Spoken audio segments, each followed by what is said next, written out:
Hi folks, Canadian Prepper here. I got a very special guest on the channel today, Professor Emeritus Guy McPherson, not Guy McPherson. You see, the problem here in Canada is we had this hockey player named Guy Lafleur, and so every time I see that word now, I think Guy, but it's Dr.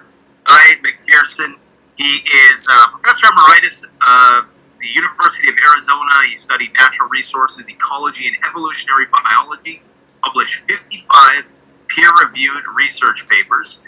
Now, as far as I know, and I could be mistaken, he's never had a dinner date with George Soros. He's never attended the World Economic Forum. I could be wrong. And I don't think he's ever attended the Bilderberg Group. But I don't know, maybe, am I on the right track here? You're exactly right about all three of those statements. All right, perfect. I'm not nearly as important as I think I am, apparently, so I don't get invited to a lot of meetings. Well, you've been thoroughly vetted, man, for my audience, so you've been given the pass. Since we last spoke, I think it was 4 or 5 years ago, I think it was either 2018 or 2017, we've had record-setting wildfires around the world, especially here in Canada. We've seen droughts on every continent.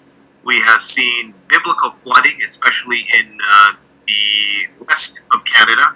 We've seen heat waves that I've never before seen in my lifetime that touched 54 degrees here in BC last year, in the town where it was registered burned down the day afterwards. So it's a good thing they got that recording before they burned down. Yes, it's otherwise we never would have known, right? We've had a pandemic, we've had an energy crisis, we've had a financial crisis, and of course now we're on the cusp of World War III. So my question to you, Professor, is how much time do you think we have left? Yeah, I get asked that almost every day, and I am certain that we will lose habitat for human animals shortly after we have an ice-free Arctic Ocean. Now, an ice-free Arctic Ocean was projected to occur in 2018, plus or minus 3 years, in one of the most renowned and conservative peer-reviewed journals, the Annual Review of Earth and Planetary Sciences. So I'd say we dodged a few bullets. We will not have an ice-free Arctic this year, according to a forecast by the U.S. Naval Postgraduate School, and that seems to be quite reliable in its 6-month ensemble forecast. So I think we dodged that bullet this year. Now, there are, of course, a few other things that can cause loss of habitat for humans, too, and the peer-reviewed literature already indicates that we are losing habitat for vertebrates and for mammals around the world. So I'd say we're close, but naming a specific day, I have complete confidence that there won't be a human being on the planet in 2030. I have indicated that 2026 is likely to be loss of humans as well. And I'm certain that we will lose habitat by then if the peer-reviewed papers I cite are correct. Now, I would love for them to be wrong, obviously, right? I don't want to die, much less have our whole species go extinct, because the rapid rate of environmental change in the wake of our extinction spells disaster for every species on Earth. As a conservation biologist, I'm no fan of the mass extinction event in which we are in the midst, much less the loss of all life on Earth accompanying human life. So, you don't come to me for good news, obviously. And it looks like the news is increasingly bad because the underlying data are increasingly bad.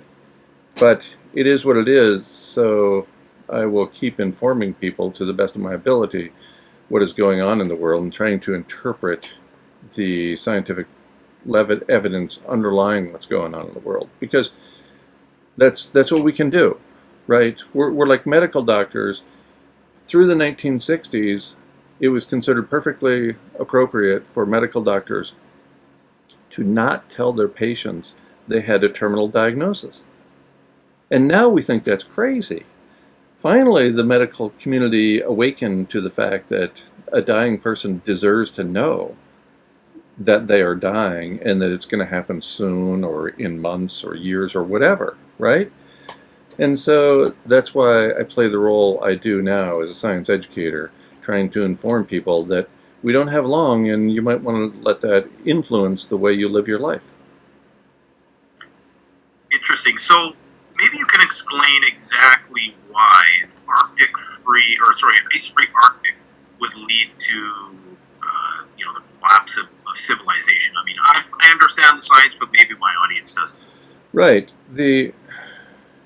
In the journal Science, which is among the top two journals, peer-reviewed journals in the world, along with Nature, in the journal Science, I can't remember the name of the professor who reported that the Arctic is the planetary air conditioner.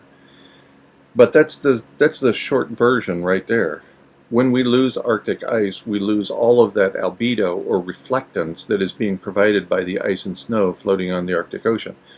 The ongoing rate of environmental change is faster than at any time in planetary history, according to the IPCC, the very conservative Intergovernmental Panel on Climate Change, and yet the environmental change in the wake of loss of ice in the Arctic will be even faster. It's difficult for me to imagine humans, as the large vertebrate mammals we are, being able to keep up with that sort of environmental change. In fact, there is abundant evidence indicating that tardigrades, the go-to source for all of us who want life to persist in our wake, that even tardigrades can't keep up with the current and projected rates of change. And if we lose tardigrades, it's not going to be a pleasant Earth to live on. So the reflectance of the Arctic sea ice, without that reflectance and without that planetary air conditioner, the oceans heat up, because I know that the Arctic is heating at, 3 to 4 times the rate of the equator. So I'm looking at these diagrams on the Arctic Sea Ice Analysis website frequently, and I noticed that the one measure that they're using is sea ice extent. Right. Now, is there obviously we need to take into account density as well. Right. So some people have been skeptical about the real numbers with respect to what those analyses are registering. What do you think about that? Right. First of all, a comment. We're talking about going from this to this, and so you can imagine the high reflectance from this is going to be matched by high absorption from this.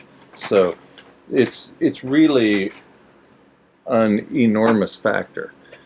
Now, it is critically important to evaluate the volume as well as the extent, but it's the extent that provides the reflective surface.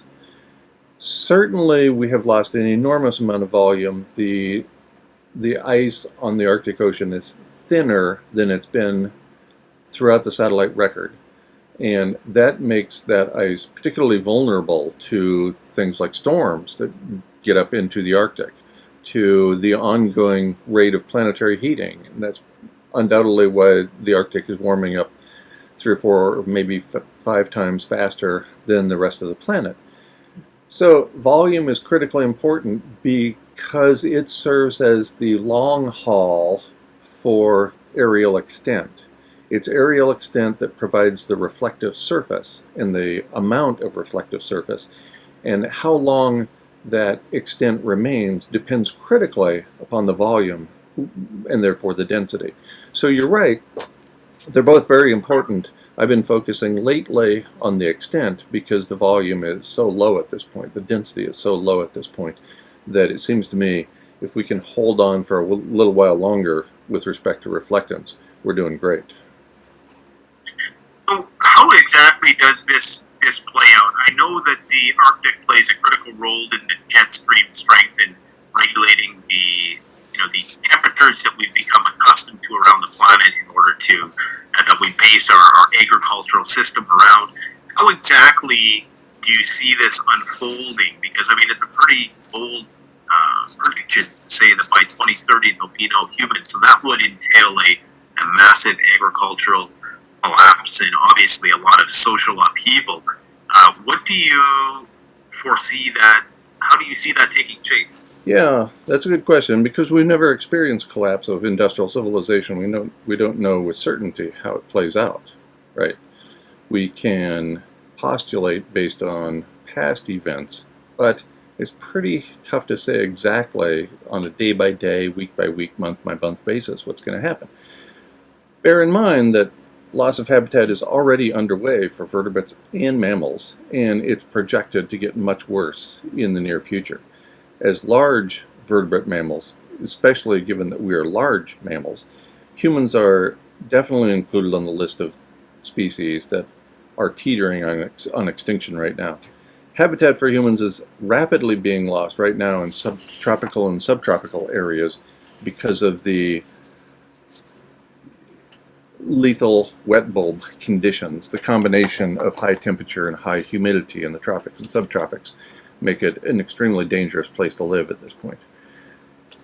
Among the consequences of a warming planet is the inability to grow, store, and distribute grains at scale.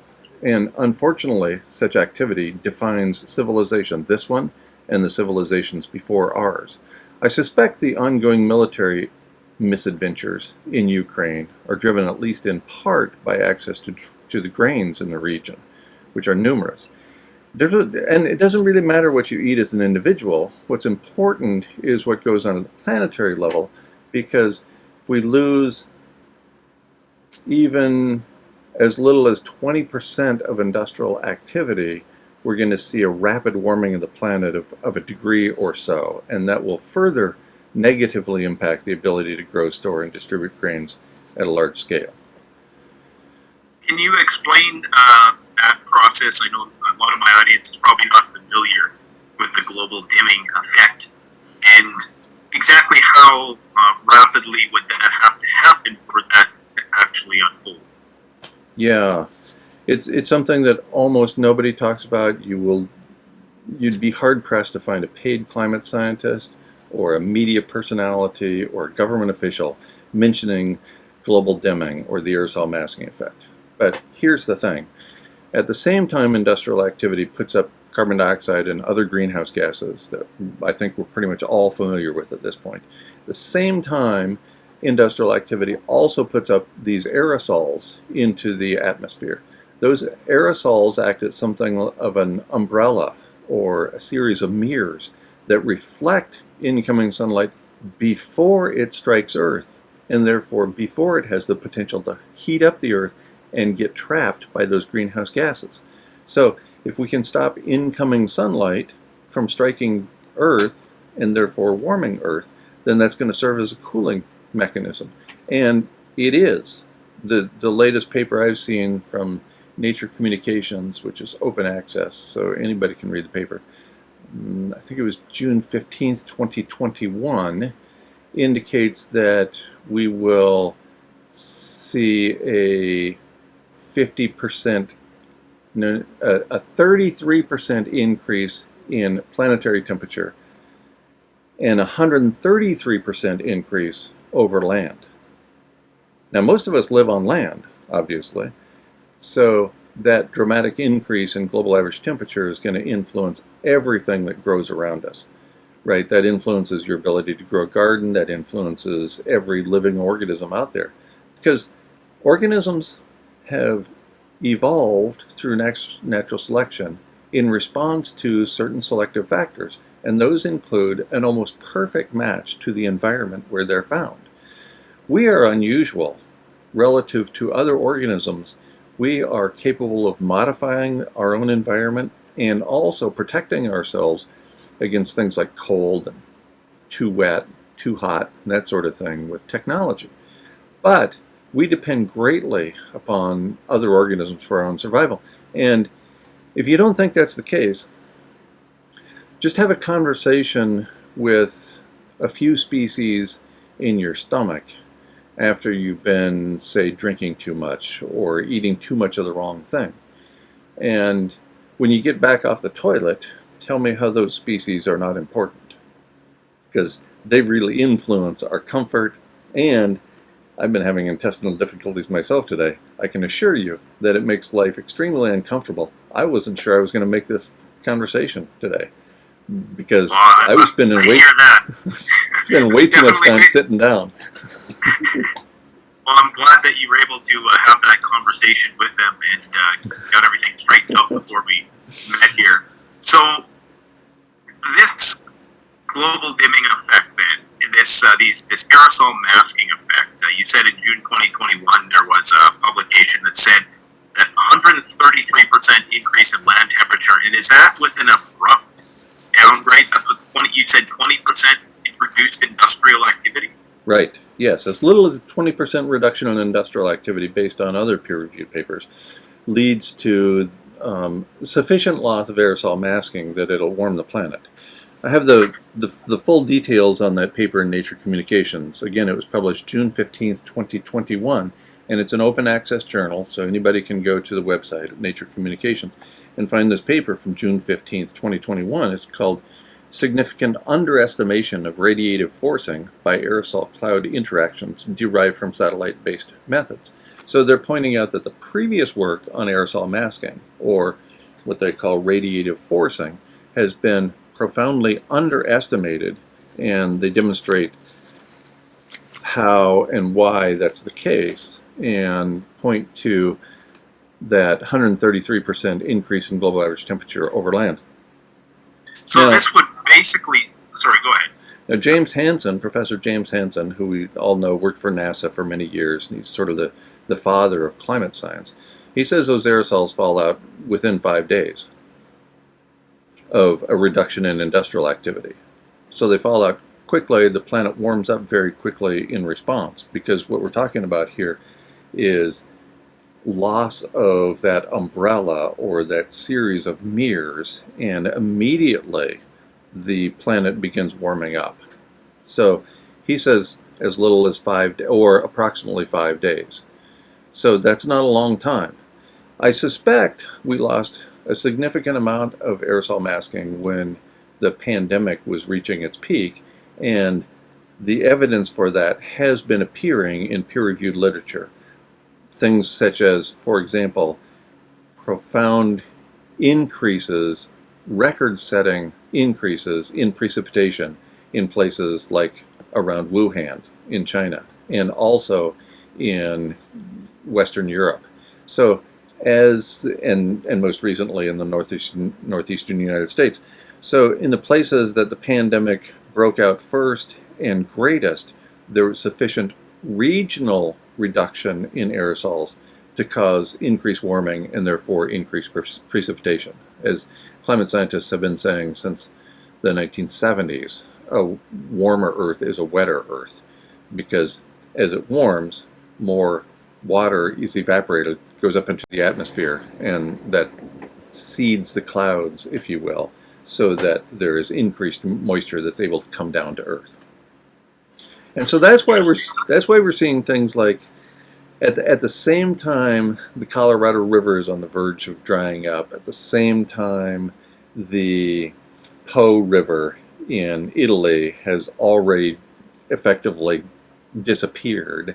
We're also seeing places that there is increased precipitation, increased flooding. So, you know, we don't have a lot of choice, but depending upon where we live, we're getting really arid conditions, as is occurring here in New England, and very rapidly, or we're getting very wet conditions, because the whole general circulation patterns of the planet have been disrupted by planetary overheating as a result of anthropogenic emissions. Yeah, I like the term climate disequilibrium to explain that. So just so people can wrap their head around this, because it's paradoxical to think that unless we keep pumping or keep the coal plants running, keep the natural gas, electricity power plants running, that we will actually effectively heat up the planet faster. So a person might ask that what is the solution to this problem from your perspective, or is there one? I don't think there is one. I think this is a classic predicament. You know, we can go to great effort to reduce emissions, and that's what paid scientists are asking us to do. Paid climate scientists, government officials, and so on. They're all asking us, the masses, to reduce our greenhouse gas emissions. But at the same time, I don't see them doing that. I see Michael Mann going on television and telling people to reduce their emissions right before he takes a flight to Australia. Right? And so this is sort of I talked with a friend I haven't met yet. She's a personal assistant for a billionaire in Switzerland, and she said when he gets taken somewhere in his personal jet, he's not flying the thing, but when he is taken there, he takes two personal jets. One is the lead jet, the Scout, to make sure if there are any air pockets that the jet he is on doesn't hit those air pockets, because he doesn't want to be discomforted by a little rapid change in elevation. So I don't see folks like that giving up any sort of privilege to reduce emissions. That's why we are told that we need to reduce emissions. But if we do that to too great an extent, and this is why I stopped living off-grid. I lived off-grid for more than 10 years because I thought it was the way to provide a solution for planetary overheating. But then I found out the full effects of the aerosol masking effect, and I go, if people actually followed my lead, we'd all be dead by now. So fortunately, nobody pays attention to me. And it's one thing that really stands out with what you're saying is, regardless of what happens, is this maintenance of privilege. Because we hear all the time the wealthy and the people hypocritically, and this is I think why people are so skeptical of a lot of this stuff, is because they hear all these rich people who are using way more energy than them, telling them that they need to use less. Now, if all of these guys and Leonardo DiCaprio said, "Hey, I'm going to move out to a yurt and I'm going to live in a tiny home and I'm going to actually practice what I preach," I think a lot more people would be inclined to actually follow their lead and be less skeptical. But like you say, in the future, and I've been listening to a lot of discussions about energy, and people who obviously have a larger access to resources and are in a more privileged position, they can use more energy. So really the mark of privilege is how much energy do you consume.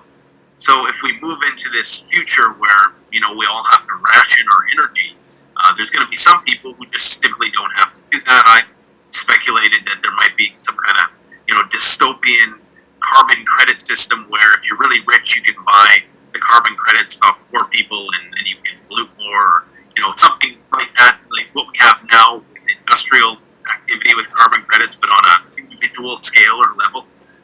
Instead, the rich people just take those carbon credits from the poor people. They don't even or ask. Something. Yeah, exactly, right? And of course, we live in a debt-based society, and there's all the financial ways that the poor have their wealth extracted by inflation and all those things. Oh, and it's so much worse. I only recently, within the last few months, ran across this quote from John Kenneth Galbraith, who's a Canadian-American public figure, or he was. And this is from his 1977 book, The Age of Uncertainty. Quote, "People of privilege will always risk their complete destruction rather than surrender any material part of their advantage." That's right. As nearly as I can tell, the rich people want to maintain their riches, retain their privilege-filled life cycle, and they're not willing to give up a thing in support of, future generations on this planet or whatever. Yeah, because they want to maintain that edge, relatively speaking, no matter what it looks like. Right. And this is why I've always suspected that if there was a major catastrophe on the horizon, in the same way that the Fed has said, don't worry about inflation, and the same way Biden said, don't worry about Afghanistan, and, when they originally said, don't worry about the pandemic, and, all these things, I suspect that we'll be led down the same path with this climate situation. If it is as bad as you say it is, I don't think they would go out of their way to make it publicly known, we'll say. And they may even set up, when I say they, that sounds a little conspiratorial, but I guess I just mean there's this, in academia in particular, there's a lot of pressure, I think, like you said, financial pressures or whatever the case. Like, what do you think is motivating? Why are you the only guy saying this? And are there other people saying this? Well, it's pretty interesting because I didn't know about aerosol masking at all. And then I stumbled across a paper by James Hansen and half a dozen or more colleagues, I can't remember, in December 2011. And by this time, I was already living off-grid and had been for 3 years. And so I thought I was doing the right thing, making this personal sacrifice, spending $1 million to create this homestead and giving up well over $1 million in wages, that sort of thing. And then I come across this paper, and in the paper twice it says this is the first time anybody has estimated aerosol masking. And so I actually believed it. Then I came across a person who has become a friend, and he was a longtime librarian at various colleges and universities.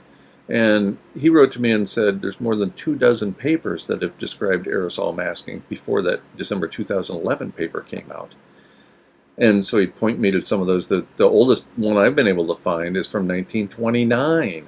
And the level of aerosol masking in 1929 was almost exactly the same as measured by Hansen and colleagues in 2011. So that tells me, since wealthy people tend to be very well informed, that a lot of people knew about aerosol masking for a long time, and we just weren't told about it. And I think that's because there's this delicate balance between conservation, retaining privilege by retaining access to fossil fuels. So there's that delicate balance, and it's a zero-sum game, right? Any natural gas that you don't use gets used by a billionaire. Any oil that you don't use gets used by a billionaire. So we don't want you using any fossil fuels, or me. We want to save that for the wealthy people. That's the sort of message that I've been coming to and concluding over the course of the last few years. It's on the one hand terribly sad, and on the other terribly Machiavellian, and neither of those surprises me at this point. So what do you think the plan then is of people who may be in the know, if they know that it's futile, and that's if they agree with what you're saying, what would their plan be then to ride this out? I think the plan at this point is to maintain industrial activity at or approximately at the current level. Bear in mind that we've burned more fossil fuels in the last 25 years than in the history of the industrial age prior to that point. So we got the pedal to the metal, and informed people have known about this for a long time.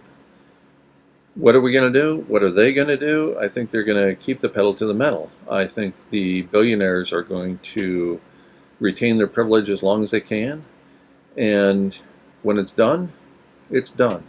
I think that's one of the reasons we're involved in what is emerging to be World War III: access to grains, access to fossil fuels. The longer we can hold this set of living arrangements together, the longer those people are going to enjoy their privilege. And I'm talking about government officials, underlain by the military-industrial complex, as well as paid climate scientists and media personalities. They all are interested in the same thing. That's keeping you and me in the dark so that they can maintain their privileges for as long as possible, given what's coming. And then what happens? I don't think there's a bunker way out of this, because we lose aerosol masking and we lose ice in the Arctic Ocean, and that almost certainly leads to a near-term global average increase of at least 6 degrees C. And that 6 degrees C, according to a peer-reviewed paper by Strona and Bradshaw in the November 13th, 2018 issue of Scientific Reports, indicates that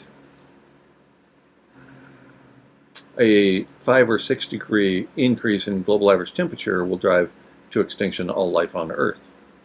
All life on Earth. And that means food, no matter what we eat, plants, animals, or some combination of the two. So, they informed people surely know about this, but I never hear about it. For that matter, the IPCC has concluded in 2 separate reports that climate change is abrupt and irreversible, more abrupt than any time in planetary history, and quite irreversible as a result of self-reinforcing feedback loops being triggered. And those reports came out in 2018 and 2019. I don't hear anything about them. It's like they came out, some things they, like Elon Musk and Twitter, that's worth all day news every day. Forever, apparently. But this is the important stuff, is abrupt, irreversible climate change. Why don't I see a media personality talking about it ever? It just went away. Well, I guess it's not profitable if, there's not a solution that can be marketed. Right. And to the masses. So I'm convinced along those lines. There's a professor named David Keith at Harvard, and he's been promoting this idea that he came up with of spraying, I think, sulfates into the sky. But that would have to be repeated every few days or every few weeks. We don't know because we haven't done it yet. To maintain and then reduce the planetary temperature, it would have to be done very, very frequently. And when he came across the idea by one of his co-workers at Harvard's Rolling Institute, Dr. Ye Tao, Dr. Ye Tao came up with this idea of using mirrors to reflect the sunlight before it hits Earth. And this is a very durable solution. It would have to be done once every however long the mirrors last, right? 20, 30, 40 years. And then think about replacing those mirrors as they start to decompose, whatever. But David Keith was extremely critical of this durable idea because it's durable. He said we can't do that because the billionaires will not be able to make a lot of money at it. That's just an indication of how insane this world has become. We are more concerned about retaining privileges for the wealthy than we are about retaining habitat for human animals on Earth. If it gets any crazier than that, I need to see the report. And the likelihood of something like that ever being deployed at scale is so small, simply by virtue of the fact that our democratic process is on a 4-year cycle. So, a long-term strategy like that would take an incredible amount of political will that I just don't think exists. Yes. Can exist within our system. Yes, I couldn't agree more. The Bill and Melinda Gates Foundation got behind David Keith's idea, which is the transient solution with transient impacts. And as nearly as I can tell, nobody is of any significance has supported the mere reflection framework since it was announced, I think, in 2018, when I had a short meeting with Dr. Tao.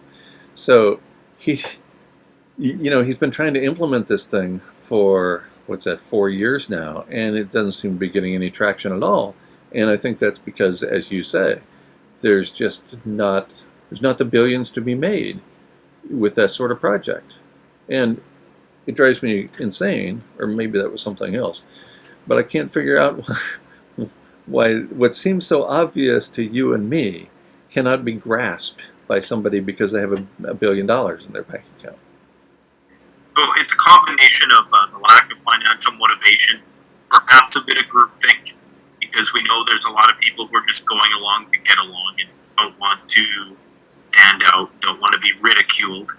There's a lot of people who are just, trying to get their own careers ahead. And I keep thinking about that movie, Don't Look Up. And I know it's Hollywood, and I know there's a lot of hypocrisy with Leo DiCaprio, but man, he really knocked it out of the park with that performance. And there were so many, truths within that movie that appear to really be playing out in slow motion. Right. Right, absolutely. And that final scene was one of the most beautiful things I've ever seen in a film. These people had concluded that they're done, right? That any moment, quoting Homer in the Iliad, any moment might be their last. They recognized that, so they got together and they had this fantastic meal with their friends and family members. So they know what's coming, and what do? They seek human companionship in the end. The movie, I thought that displayed more subtly and more accurately what's headed our way is Finch. It also came out in 2021, and it's a Tom Hanks film, and I'm not a huge fan, whatever. But the writers clearly understood that when nuclear power plants melt down, the ionizing radiation that is released strips away aerosol masking and therefore causes this rapid heating in planetary temperature. So they'd have a person stick their hand outside of the building or outside of the car, and it would immediately sunburn. Obviously, it's going to take minutes, not seconds, as it did in that film, but they understood what's going on, the interaction between nuclear power plants melting down, loss of stratospheric ozone, and therefore the rapid overheating. That's great. And they didn't ever use those words. They just showed it happening.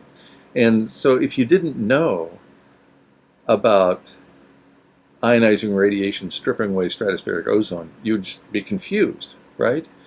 So I think it did a really nice job. I recommend that film in addition to Don't Look Up. That's definitely one that I want to see for sure.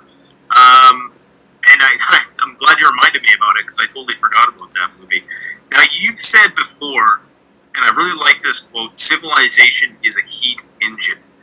And I always go back to the air conditioner example, and I've used this in plenty of my videos, where, I had somebody, I was talking recently about how air conditioners actually effectively heat up the planet even more, and somebody in the comment section wrote, well, no, air conditioners cool the air, right? But they actually they generate more heat. They just move, all the heat out, and in the process of running them, actually generate heat. Right. So civilization is, I've heard it said that every commodity that we indulge in started with a fire somewhere. A fire had to be burned in order to create that thing. Right.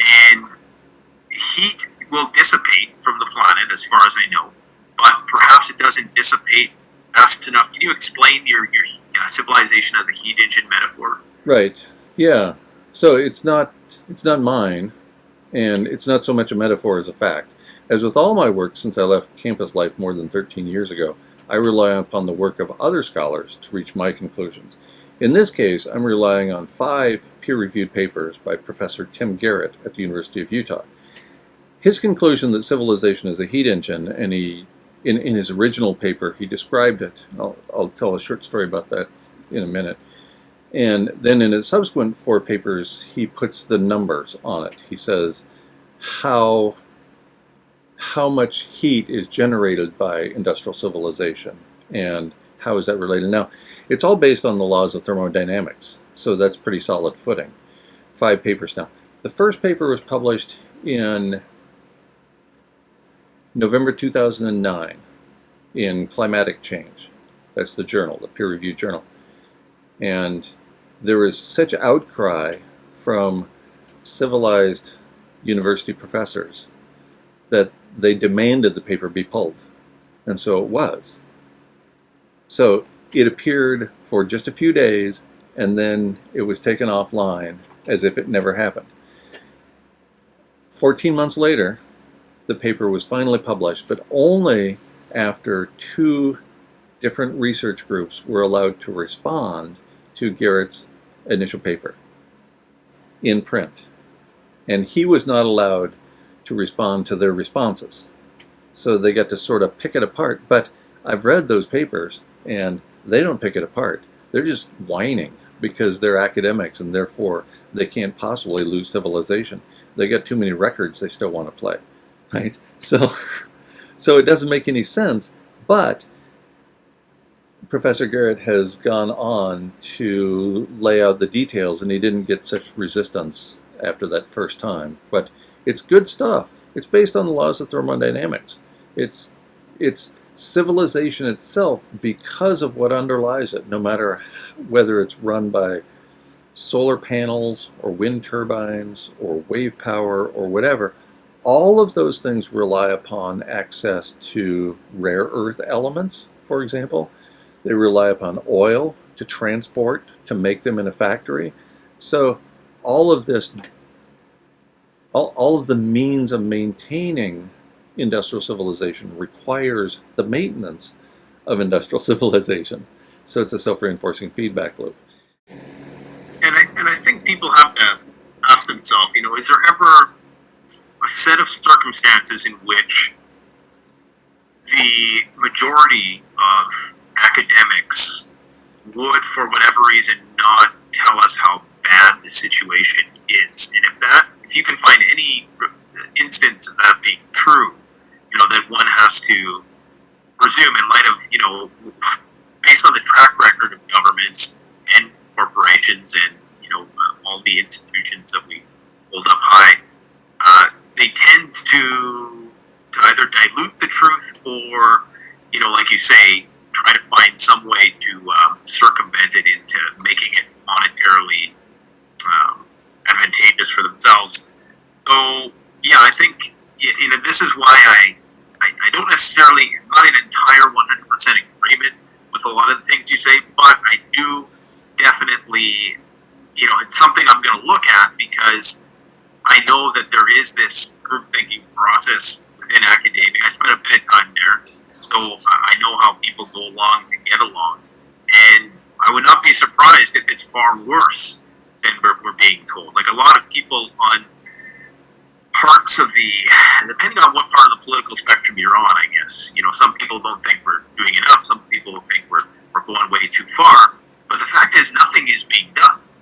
Nothing tangible has been done to this point. You've had a few agreements, right? You've had Brad Thunberg go up there and rock the mic a few times, but nothing actually has been done. There's been no sacrifice made, and as far as I can see it, the only reason why we're starting to even consider that is due to energy scarcity. Right. But I could be wrong about that. I don't know. Well, consider, for example, there's a major assessment published by the European Strategy and Policy Analysis System in April 2019, and I'm going to quote from it. Quote, an increase of 1.5 degrees, they're talking about Celsius here, is the maximum the planet can tolerate. Should temperatures increase further, we will face even more droughts, floods, extreme heat and poverty, and at worst, the extinction of humankind altogether. End quote. That's 1.5 degrees. We're now over 2. We're well over 2. When was that written? That came out in April 2019. And in Andrew Gluckson's when was his Event Horizon book published? 2020 or 2021. I'm not sure which. His book, The Event Horizon, was published. I'm sorting through my papers here to kind of find it. But anyway, he pointed out, based on a thorough review of the literature, that we had already exceeded 2 watts per square meter, and therefore we have exceeded 2 degrees Celsius at the planetary level. And so this report from the European Strategy and Policy Analysis System concludes that at 1.5 degrees was the maximum. So I think that's the death by 1,000 cuts route, and that's what we're seeing play out now. We're seeing people die in droves in the tropics and subtropics. We're seeing people lose habitat in islands and island countries all around the world. And I just can't imagine that's going to get any better anytime soon. Why is nobody talking about it? Why is nobody presenting the same evidence that I managed to find really quite easily, even without getting paid? I don't know. I don't know why people can't talk about this. Maybe it has to do with teenage daughters. Maybe it has to do with the people in their lives, right? And, I mean, Michael Mann wrote was lead author on the paper about the hockey stick. It appeared in the peer-reviewed literature in 1999, and 7 or 8 years later, he had a daughter. He fathered a daughter. And I'm like, you wrote about the hockey stick. You know what's coming. You know what's already underway. And now he calls me an idiot. And he defames me every chance he gets. I'm like, what is going on here? So again, I think that John Kenneth Galbraith was right. That people of privilege will always risk their complete destruction rather than surrender any material part of their advantage. That's what I see playing out. And because I have so little left to lose, maybe that's why I'm willing to put together this evidence that other people have uncovered and put it out there. Because as a result of a coordinated defamation campaign, I have been effectively disappeared from going on speaking tours, for example. You know, I went on speaking tours on 4 continents and was speaking 2 to 3 weeks every month. And then this coordinated defamation campaign comes along and I'm deemed a sexual predator. And now I can't get an interview. It seems as though you're interpreting the data in the most realistic way possible without leaving. I think maybe some people are trying to interpret it more optimistically to provide people with some hope. I mean, one could make an argument that it's better to at least try to persevere or try to compel people towards making some changes or doing something as opposed to just, outright giving up in the face of what seems to be a futile situation. Right, and I'm a huge fan of people taking action in their own lives, in their own communities, at the level of society. In their own lives, I think everybody at this point should be treating everybody they come across, everybody they live with, everybody they interact with on a regular basis. They should treat that person like it's your elderly grandmother who's in her last weeks, right? You should be completely honest, just as your elderly grandmother is being, because she knows she's dying. Let's treat everybody like that. Let's be completely honest. Let's treat everybody we meet with dignity, with respect, with honesty. And then the level of community. Every civilization so far, including this one, is characterized by misogyny and racism and half a dozen other terrible things that just come along with large groups of people trying to live together. And so at the community level, let's try to get rid of those things. Let's go to the city council meetings and ensure that people of color are not discriminated against, to ensure that women are not discriminated, that everybody has an equal opportunity for a paycheck, no matter what color or sex they are, right? And so there's all kinds of things we can do at the community level as well. And then at the societal level, can we at least make a sincere effort to decommission the nuclear power plants before they melt down catastrophically? The ionizing radiation strips away stratospheric ozone and causes the loss of all life on Earth. I would love that. I think we're too late to have that happen, but I don't want to give up on it just because I think it's too late. We might have 5 years or 10 years more than I think we do, in which case it'll be pretty embarrassing to have not done that and therefore turn this into a lifeless rock floating through space. That's inconvenient. It appears that for every way we try to mitigate the problem with technology, there's adverse side effects. Oh, I often hear things proposed like indoor farming, vertical farming, desalination, alternate energies. But all of these seem to have their drawbacks, which is not to say we might not find some solution in the future, maybe using a combination of supercomputing and artificial intelligence. Maybe some really smart machine will come along and over nuclear fusion, and we'll be off to the stars. Do you believe that there's potentially an X factor here that could bring it all, that could keep the whole thing going? Well, I can wish, and I don't want to rule that out, because every disaster film I've ever seen shows everybody ignoring the scientists at the beginning, and then somehow he or she saves the day at the end. Leo DiCaprio and Jennifer Lawrence come to mind in Don't Look Up, sort of saving the day, for a few people anyway, who escaped the planet. In any event, I'm not willing to give up on anything, which is why I have been a strong proponent of the mere reflection framework developed by Dr. Tao.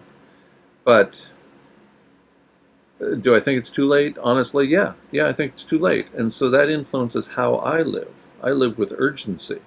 I live by respecting people. I live as if the last time I say goodbye to somebody is going to be the last time I say goodbye to somebody, because we don't know how long we have. And so I try to let that influence every part of my life. My partner and I have developed a workshop that you can find at onlyloveremains.org. And it is specifically designed for people who have reached the same conclusion that we have, that we are on the cusp of losing habitat for human animals.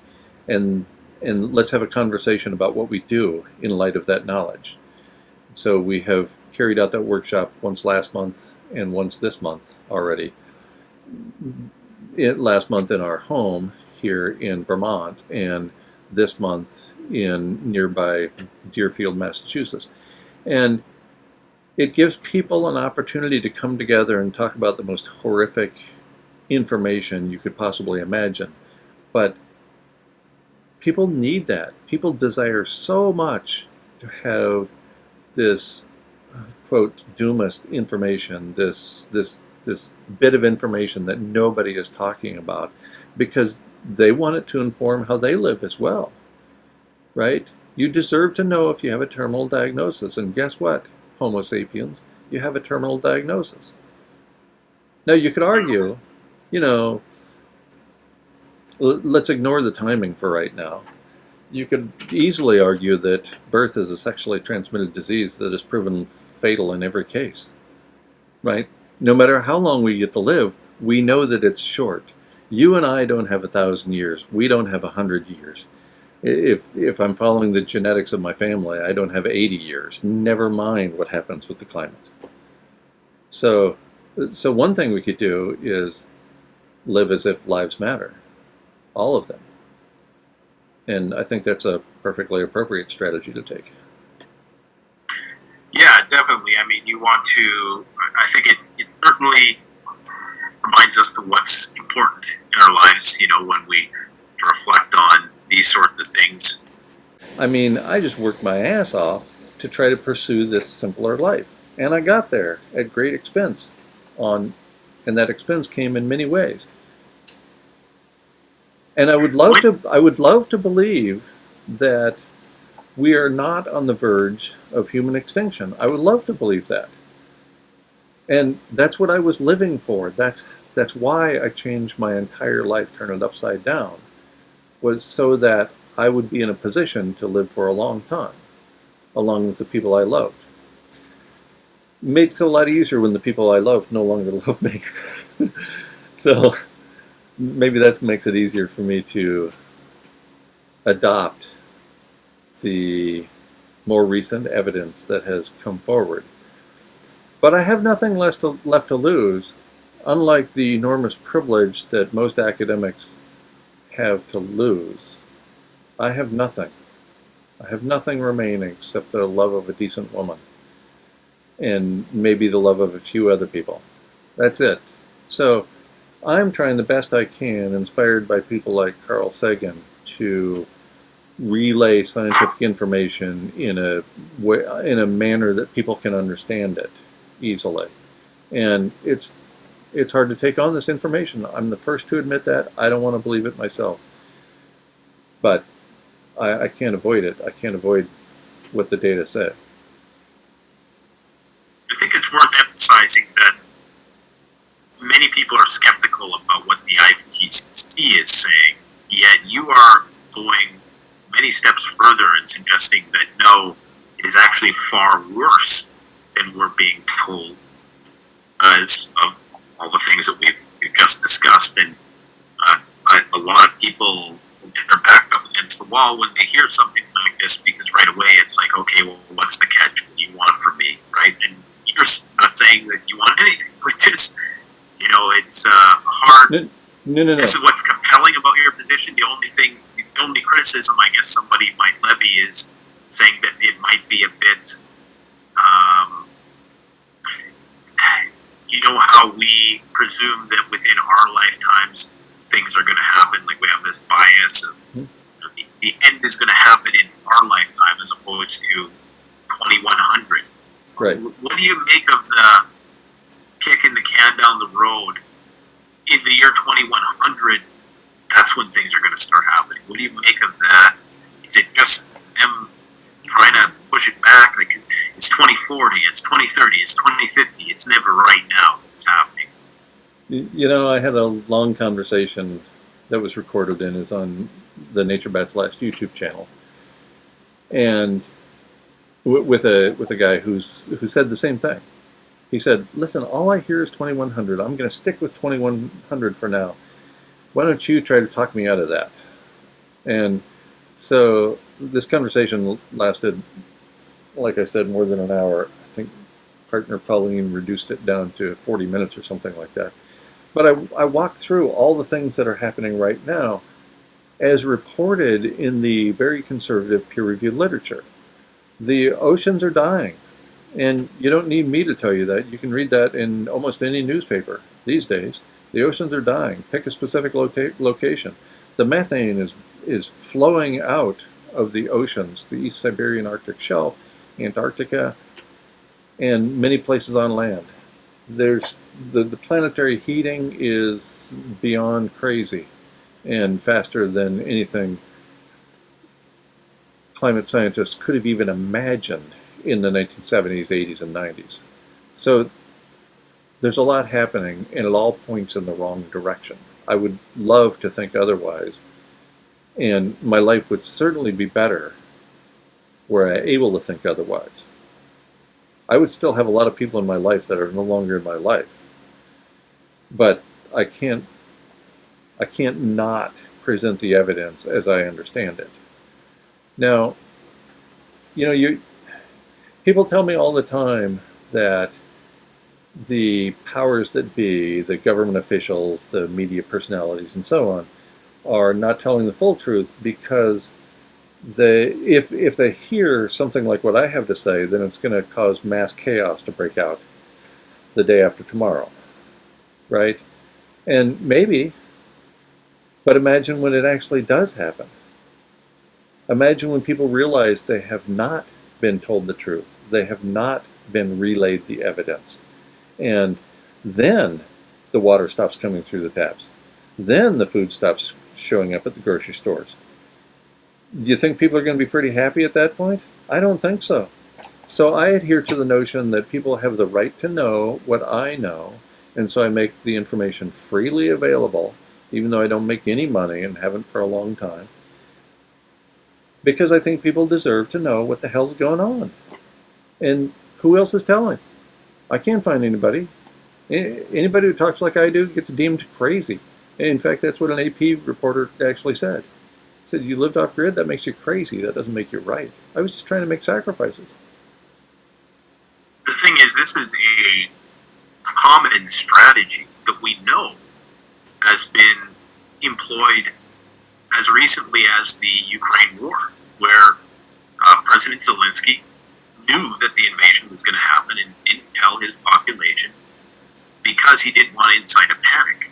Right. So, and you know, one could say, okay, that's justified in some ways because no, because they got panic. No, I'm just playing a devil's advocate. They got panic happening right now.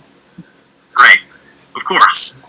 From their perspective, it's continuity of government, right. But the panic just gets drawn out, perhaps. Right. So it's not unreasonable to think, and it shouldn't be, people should be suspicious that maybe the same thing is playing out with the whole climate change thing. They know how bad it is. They know how bad it's going to get, but they're greenwashing it, and they're making it seem redeemable and seem as though there's going to be a magic solution at the last minute, when the reality is there's not. And like you said, it's going to be a slow grind, and then suddenly these things, like we're already hearing in Europe with the energy crisis, you could say it's the result of the war, or you could say it's just the inevitable result of everything coming to a head at once. But you know how they're going to be struggling to keep warm this winter. Food prices are going to go through the roof, and there's going to be deindustrialization there as a result of gas flowing through the pipes, fuel industrialization. So, you know, maybe this is it. Maybe it's starting.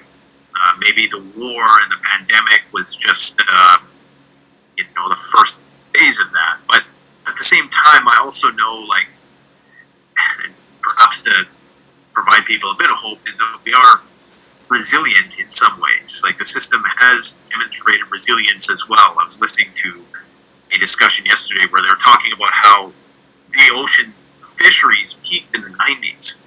Since then, it's been like on a downward, you know. Right. It's more and more energy to go into deeper to deeper waters to get less and less fish. But this guy was also talking about how, well, you know, if you leave it for 15 years, the fish will probably come back. Mm-hmm. So, you know, as much as I agree with what you're saying, that they're probably not telling us how bad it is, I still want to hope that there might be some solution. It might be technological, or it might simply be that, yeah, there's a Malthusian catastrophe and billions of people died, but billions rebuilt in a new, more symbiotic way with the environment. I'm right there with you. I'd love to believe that. I would. The evidence tells me otherwise, especially the evidence about aerosol masking. We can't slow down, much less stop, this set of living arrangements without rapidly overheating the planet. I wish it were otherwise, and that's why I lived off-grid all those years, because I thought that was the way, and I was going to inspire people. That didn't quite pan out. To follow my lead and live simply and live differently. You know, in this version of civilization, it seems like there's exactly one way to live, and if you don't live that way, there's something wrong with you. You know, you go to school some more, you fall in love, you have 2.5 children, you work until you are too broken to work anymore, and then you retire, and you get paychecks for your retirement, and blah, blah, blah, and it just goes on forever, right? But we know better than that. Is there anyone else who is saying what you're saying? Like, is there anybody else who is starting to speak up, or is painting that as grim a picture as you are? Well, or as realistic a picture as you are? It's pretty interesting because I only cite peer-reviewed literature and the people who produce those papers. So at the level of each individual piece of evidence, of course people agree with me. The 15 people who co-wrote a peer-reviewed article agree that I'm quoting their paper correctly. Is there anybody out there who's putting the whole thing together and pointing out that the loss of habitat is going to lead to the loss of our species? If so, they are hiding themselves quite well. I think that's partly because ecologists are few and far between in the climate science community and effectively absent from corporate media. Paul Ehrlich, renowned, now 90 years old, renowned for writing The Population Bomb in 1968, actually co-wrote it with his wife Anne. But, of course, according to the publisher, women can't possibly know anything about overpopulation, so they wouldn't let her name be on the book. They've subsequently written more than 15 books together. And he was on the news all the time in the 70s and 80s, because that's how the corporate media acted. They sought out these individuals who were renowned and reliable and had them on the air. So he was an environmental correspondent, I think, for ABC News. He was on a couple of times a week for years. When was the last time you saw an ecologist interviewed on MSNBC or any other corporate media outlet for that matter?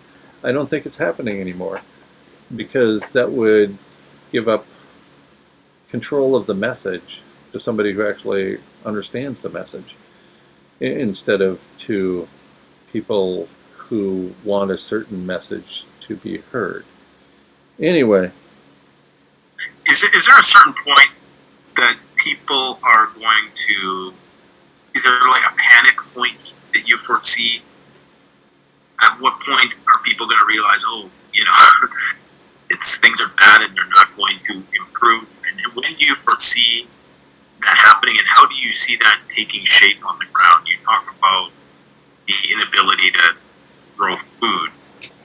Now, obviously that's going to affect developing countries first, which will ultimately lead to a refugee crisis.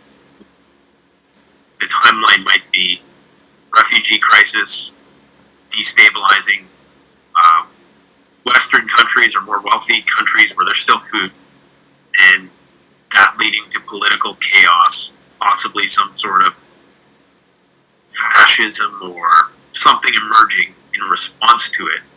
At least that's the only way I'm trying to anticipate how this is going to play out. So we're talking about a very small period of time between now and 2030, right? Absolutely. And have you not noticed that fascism has already taken place in the United States government? I mean, it's very difficult for me to distinguish fascism from our federal government since 1981 or so. And in fact, there's peer-reviewed evidence to support that idea that we have been following this line of fascism in this country for a long time, and it's worse than it's ever been. But let's say it's going to get worse.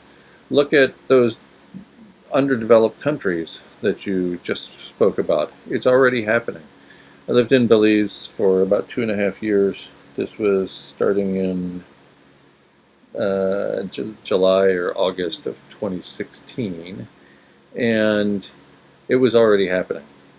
Somebody would leave there, and most of the property owners were from Western Europe or Canada or the United States, and they came there with a little bit of money so they could buy some property. And then if they had to leave, they would ask some local person to keep an eye out for them. They would ask that person to move in, and they almost always did, because it was a pretty cushy set of living arrangements for people who grew up in Belize. I've heard many stories and had them verified of people who came back to their homestead after being gone for a month or 6 months. It's gone, stripped bare, because the person taking care of it left, had a family obligation, or decided they wanted this stuff, so they stripped the place down. It's already happening. When I was on a speaking tour in Western Europe in late 2015, I tend to think of Europeans as being far more enlightened, respectful than people from the United States. And yet almost everybody I came across in the 8 countries I spoke in was complaining about the refugees coming up from Northern Africa and the Middle East and invading their country because they didn't have enough for a bunch of new people. And we see the same thing in the South, in this country. And when Trump was president, he tried to crack down really hard on refugees that were leaving because habitat was being lost for human animals where they lived. That's already well underway in Mexico, Costa Rica, Belize, San Salvador, and so on. So it's already happening. A lot of people haven't noticed yet. It certainly does not appear in the news on a regular basis. But you can find the information. You don't have to work very hard to understand that the refugee crisis is already underway and has been for a while. Yeah, and I do foresee it getting a lot worse, especially, of course, as the places that are most affected are the developing countries. And another part of the puzzle that a lot of people are not thinking about is that a lot of these developing countries are going to start to industrialize or attempt to. And if they're trying to do that while energy becomes more and more scarce, there's going to be, if they are successful in industrializing, that's great for them for the short term, but that also means even more, faster warming. I guess you could faster or rapid change. Right. Do you have any thoughts on how peak energy, peak oil, how that factors into this climate chaos? Absolutely. It's certainly contributing to it and will contribute it to a far higher level in the near future. You know, I think that's one of the great existential threats we face is global peak oil. It's been, depending on whether you believe the EIA or the IEA, the United States Energy Information Assessment, or the European version of the same thing. As Robert Hirsch indicated in what has commonly become known as the Hirsch Report, we need 20 years taking serious government action to prepare for peak oil. And he said if we throw everything we have at it, maybe we can get by in 10 years and maintain societal civilization. Well, that was 2005 or 2006. That's 16 or 17 and a half years ago. February 2005 was when the Hirsch Report came out, and that's the year that we peaked, according to the United States Energy Information System. Anyway,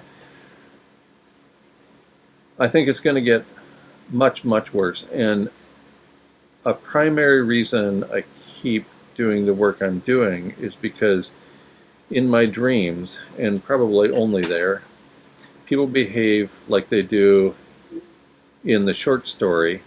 I think it was published in 1949 by Ray Bradbury. You can find it online. It's called The Last Night of the World, and it's by Ray Bradbury. And everybody knew that it was the last night in the world. Everybody knew that they were going to die in their sleep tonight.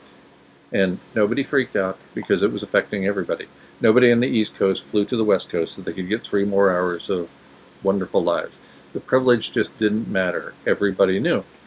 So in my dreams, and probably only there, I envision people knowing, because people like you and people like me have been telling them that we're running out of habitat, and in the not too distant future it's going to affect everybody. And so I can imagine that people don't go crazy. People know what's coming. They see the signs when they hit their own neighborhood, and they act like a decent human being. This is why, after living more than 10 years off-grid, learning how to grow all my own food, how to preserve all that food, become a master cheesemaker, blah, blah, blah, all that stuff, right? I gave up on it because I needed to do this, because I needed to inform people what's coming so that maybe they can act like reasonable human beings, like rational human beings, when the end does come. And as a consequence, my partner Pauline and I have on this property enough food to last a few weeks. We have a water filter so that we can have decent water to drink, and we have enough food with that water to last us a few weeks if it's just the two of us, and half of a few weeks if we take on more people, which I doubt we're reluctant to do. So we have a water supply for a short time and a food supply for a short time. And that matches what we did in my family when I was a kid. I lived in this little village of 700 people called Weep, Idaho. It was a 3.5-hour drive to a real grocery store. So we always had lots of food in the fridge and on the shelves, because we didn't know we might not get to Lewiston, Idaho next month because of the weather. So we had to have a couple of months' supply of food for 5 people in the house. It was really bad food, but it was enough to get through. I think if the system goes down or is greatly reduced in industrial activity for more than a couple of months, then we're in real trouble because we lose aerosol masking. And so that's why we're taking a relatively short-term approach. But on the other hand, because of things like this, a certain pandemic, or any number of other factors that might disrupt civil society, we're prepared to last a few weeks, maybe 4 or 5 weeks with food so that we don't have to depend upon the grocery store. Beyond that, I don't see people behaving very nicely, so we aren't prepared to persist much longer than that. And we don't have weapons like I did the whole time I was a kid. Got rid of all those when I moved to Belize because of their rather draconian British-inspired gun laws. And so, Yeah. you know, we're just living this simple, relatively simple life, trying to inform people what's going on in the world and what is likely to emerge in the future, and living with urgency and living simply and living with love. And if you can find a better way to live, we're completely open to the ideas. Well, I encourage people to go and check out your YouTube channel, where you upload quite frequently, a couple times a week. Yeah, typically on Mondays and Thursdays, but it just sort of depends on our local schedule and who's coming to visit. And that's the Nature Bats Last YouTube channel. And Nature Bats Last is also a website. Yes, it's Nature Bats Last, but it's found at guymcpherson.com. And the phrase "Nature Bats Last" stuff is rather interesting. Yeah, it's a I baseball. must say. Yeah, it's a baseball metaphor, right? So in the United States, where everybody knows what baseball is, everybody knows that the home team bats last, and the ultimate home team is the natural world. So as the home team, you can make a comeback. You can be 15 runs behind going into the bottom of the ninth, and yet in the ninth inning, right, you can come up with 17 runs and you win the game. Nature bats last. Nature bats first too, but that doesn't sound so clever. All right. Well, I would definitely encourage people to go and check out that YouTube channel. Make sure you subscribe, and yeah, give it a shot. And hopefully, we are able to have this conversation again in a few years. But you know, I'm going to keep on prepping. I think I'm up to probably 6 months to a year now, and I'm still on that self-reliance arc that you have abandoned. But you know, at least for lack of better things to do, I'm going to keep on that path, and I would encourage people to do the same. Well, So right. thanks. If people enjoy that, I encourage them to do the same as well.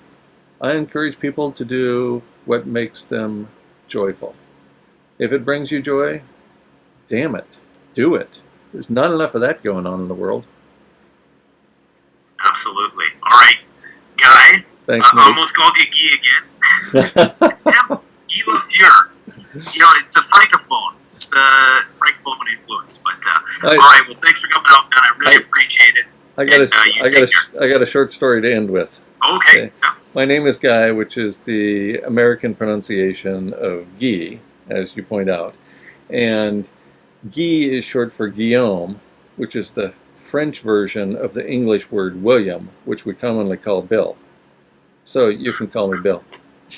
Hey, that makes it a lot easier. I wish you would have told me that at the start. Sorry. I saved the best for the last. All right. Thanks for the Good chat. stuff. Well, Thanks for the thanks chat, a lot. Matt. You take care. Yeah. You too.